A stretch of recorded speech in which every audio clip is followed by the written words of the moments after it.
الحمد لله الذي هدانا للإسلام وما كنا لنهتدي لولا أن هدانا الله وأشهد أن لا إله إلا الله وحده لا شريك له وأشهد أن محمدا عبده ورسوله صلى الله على آله وصحبه وسلم تسليما كثيرا أما بعد فأعوذ بالله من الشيطان الرجيم بسم الله الرحمن الرحيم সংক্ষিপ্ত হামদ ও নাতের পর মাদ্রাসাতুন নূরের উদ্যোগে আয়োজিত আজকের আল ফাতহুল করিম তথা বাৎসরিক সাংস্কৃতিক অনুষ্ঠানে উপস্থিত সম্মানিত প্রধান অতিথি, সম্মানিত আসাতিজায়ে কেরাম, মহতারাম প্রিন্সিপাল এবং ভাইস প্রিন্সিপাল, সম্মানিত আসাতিজায়ে কেরাম, বিভিন্ন ক্লাস থেকে আগত বক্তা এবং শ্রোতা ভাইরা, সকলকে আজকে অনুষ্ঠানে সুস্বাগতম জানিয়ে শুরু করছি আমার বক্তব্যের নির্ধারিত বিষয় বিদআতের পরিচয় এবং তার ভয়াবহতা।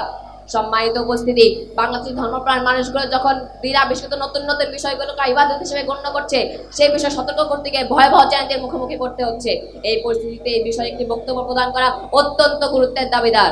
প্রথমে আমরা জানবো বেদাত মানে কি। বেদাত নতুন কিছু আবিষ্কার করা যার পূর্বে কোনো নমুনা ছিল না। ইসলামী পরিভাষায় বেদাতের অর্থ হলো ইসলামে নতুন কিছু নিয়ে আসা যা কোরআন, সহিহ সুন্নাহ এবং উলামায়ে কেরামদের মতামত অনুযায়ী প্রমাণিত না।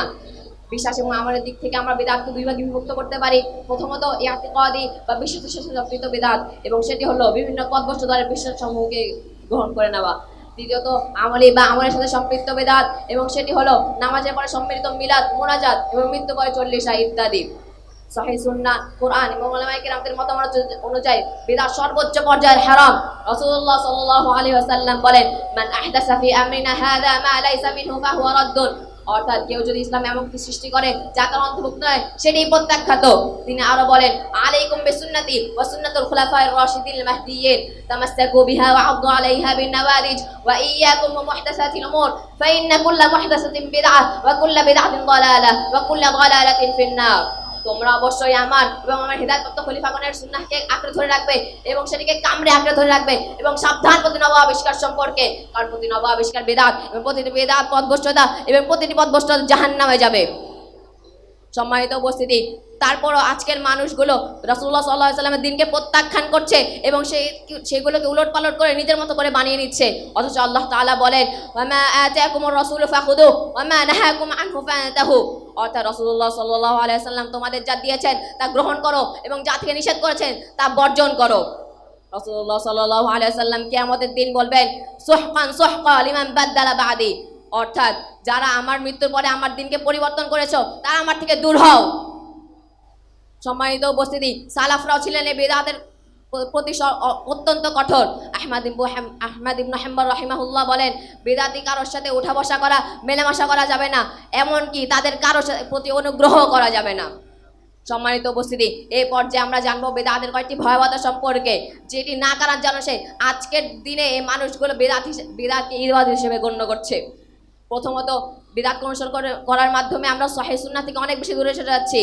অথচ রাসূলুল্লাহ সাল্লাল্লাহু আলাইহি ওয়াসাল্লাম বলেন, মান আমিলা আমালান লাইসা আলাইহি আমরুনা ফাহুয়া রাদ্দুন। অর্থাৎ কেউ এমন কাজ করলো যেখানে আমার আদেশ নেই, সেটাই প্রত্যাখ্যাত। দ্বিতীয়ত, আমরা বিদআতকে অনুসরণ করতে গিয়ে আল্লাহর পরিপূর্ণ করে দেওয়া দিনকে প্রত্যাখ্যান করছি। অথচ আল্লাহ তাআলা বলেন, আল-ইয়াউমা আকমালতু লাকুম দীনাকুম ওয়া আতমামতু আলাইকুম নি'মাতি। অর্থাৎ আজ আমি তোমাদের জন্য তোমাদের দিনকে পরিপূর্ণ করে দিলাম এবং আমার রহমত তোমাদের উপর সম্পূর্ণ করে দিলাম।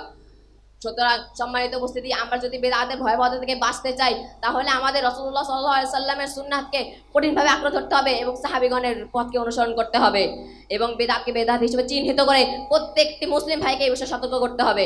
পরিশেষে বলতে চাই, বেদাত হলো কবিরা গুনাহ থেকেও বড়, কারণ কবিরা গুনাহকে মানুষ গুনাহ হিসেবে চিনে, কিন্তু এই বেদাতের মতো ভয়ঙ্কর পাপটিকে মানুষ ইবাদত হিসেবে গণ্য করে এবং সেটিকে পালন করে।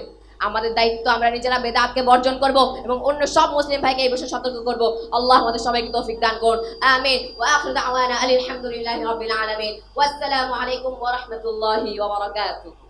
Madrasatun Noor, light upon light.